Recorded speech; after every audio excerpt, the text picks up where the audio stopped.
آپ دیکھ رہے ہیں خاور نعیم ہاشمی آفیشل۔ اعوذ باللہ من الشیطان الرجیم، بسم اللہ الرحمن الرحیم۔ خاور نعیم ہاشمی آفیشل میں آپ کی خدمت میں سلام پیش کرتا ہوں۔ ناظرین گرامی، آپ نے فلم ڈائریکٹر جاوید رضا کے ساتھ کافی پروگرام دیکھے ہمارے۔ اب ہم اپنا پیٹرن واپس لے کے جا رہے ہیں اور ہم روزانہ آپ کو ایک نئی کہانی سنانے کا جو سلسلہ تھا اسے دوبارہ شروع کر رہے ہیں۔ تو آپ سے گزارش ہے کہ اس سے پہلے کہ کہانی کا آغاز کیا جائے، آپ خاور نعیم ہاشمی آفیشل کو سبسکرائب کریں، لائک کریں اور دوستوں کو فارورڈ کریں۔ ہماری آج کی کہانی کا عنوان ہے فاخرہ صدیق شادمان چوک والی۔ فاخرہ صدیق شادمان چوک والی یہ ادھیڑ عمر عورت ایک شاندار کوٹھی میں رہا کرتی تھی اور ہر وقت لوگوں کا ہجوم اس کے گھر میں رہتا تھا۔ اس نے بہت ساری چھوٹی عمر کی لڑکیوں کو ملازمت دے رکھی تھی۔ اس کی اپنی 2 بیٹیاں تھیں اور دونوں بہت خوبصورت تھیں۔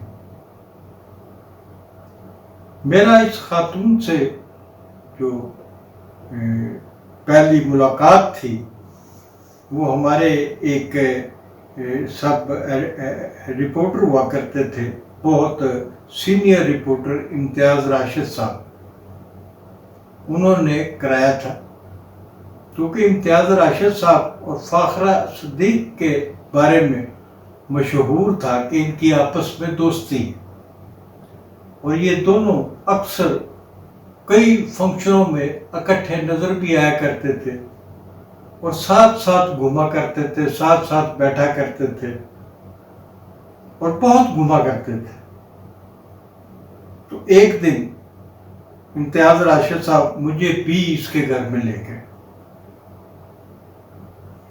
اس کے گھر میں جو میں کہانیاں سنی تو کم، دیکھی بہت زیادہ۔ جو کچھ ہوتا تھا یہ ایک چکلا تھا، جو وہاں ایک دفعہ پھنس جاتا اس کا نکلنا مشکل ہو جاتا تھا۔ میں بھی وہاں بے شمار دفعہ گیا۔ مجھے اس کی ایک بیٹی بہت خوبصورت لگتی تھی، میں اس کو دیکھنے کے لیے جایا کرتا تھا۔ وہ بیٹی عام لوگوں کے لیے نہیں ہوتی تھی، اس نے کوئی بہت بڑی قیمت لگا رکھی تھی۔ بعض دفعہ میں اپنے ادارے کے کچھ نوجوانوں کو لے کر بھی وہاں گیا،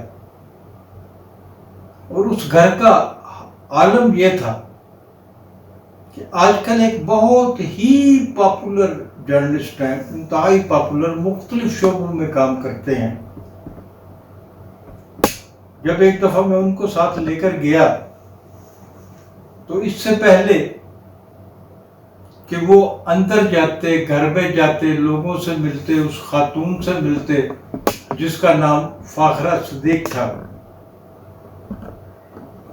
وہ جاتے ہی انہیں ایک ملازمہ چھوٹی عمر کی پسند آ گئی اور وہ اس ملازمہ کو لے کر ایک کونے میں چلے گئے تھے۔ اداکارہ اندلیب، جس کے چہرے پہ تیزاب ڈال دیا گیا تھا، چند فلموں میں ہیروئن آئی تھی اور اچانک مشہور ہو گئی تھی، وہ فاخرہ صدیق کی ہمسائی ہوا کرتی تھی۔ میری بھی ان سے ملاقات اسی جگہ ہوئی تھی۔ تو فاخرہ صدیق پتہ نہیں زندہ ہے یا نہیں زندہ، آئی ڈونٹ نو، اس کی بیٹیاں کہاں ہیں، اس کے بچے کہاں ہیں۔ مجھے یہ یاد ہے ایک خاتون کے حوالے سے کہ اس کے بیٹے بھی تھے فاخرہ صدیق، ایک یا دو بیٹے بھی تھے۔ فاخرہ صدیق مزنگ کے علاقے میں جاتی ہے، وہاں اس کو پتہ چلتا ہے کہ ایک بوڑھا آدمی اپنی بیٹی کے ساتھ اکیلا رہ رہا ہے۔ وہ اس بوڑھے آدمی کو اپنے گھر کا سفر کراتی ہے، اپنا گھر دکھاتی ہے، اپنی شان و شوکت دکھاتی ہے۔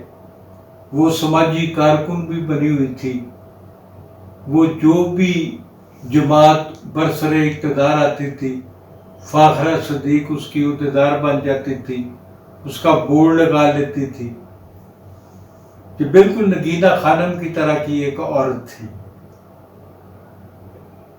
تو یہ فاخرہ صدیق مزنگ میں اس بوڑھے کے گھر جاتی ہے جس کی ایک جوان خوبصورت بیٹی ہوتی ہے اور اس کا رشتہ مانگتی ہے۔ بوڑھا اس کی شان و شوکت، اس کا نام، اس کا گھر، یہ سب کچھ دیکھ کر اپنی بیٹی کو اس سے بیاہ دیتا ہے، اس کے بیٹے سے۔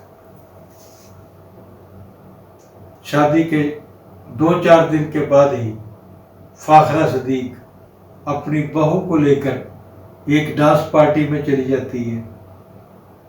اسے کہتی ہے کہ یہ ہمارے دوستوں کی پارٹی ہے، ہم دوست اکٹھے ہوتے ہیں، ہم ایک گروپ ہیں، تو کبھی کبھی شغل میلہ لگا لیتے ہیں، تم بھی یہاں پر اپنا ڈانس کا مظاہرہ کرو۔ اس لڑکی کو جتنا ڈانس آتا تھا اس نے کرنے کی کوشش کی، اور اس کے بعد اپنے شوہر سے کہا کہ تمہاری ماں نے مجھ سے ڈانس کروایا ہے۔ وہ لڑکی اور فاخرہ صدیق کا بیٹا جو اس لڑکی کا شوہر تھا، یہ آپس میں محبت کرنے لگ گئے تھے، اور فاخرہ صدیق کا بیٹا نہیں چاہتا تھا کہ میری بیوی میری ماں کے راستوں پر چلے۔ اس نے اپنی بیوی کو سختی سے منع کیا کہ آئندہ نہ کبھی میری ماں کے ساتھ جانا ہے اور نہ اس کی کوئی اور بات ماننی ہے۔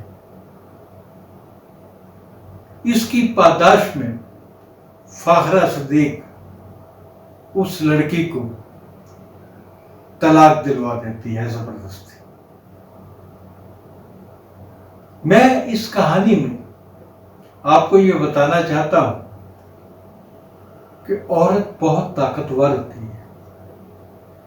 عورت ہر قسم کی مشکل سے، ہر قسم کے مصائب سے نکلنے کی صلاحیت رکھتی ہوتی ہے۔ عورت، وہ لڑکی جو مزنگ سے بیاہ کر لائی گئی تھی،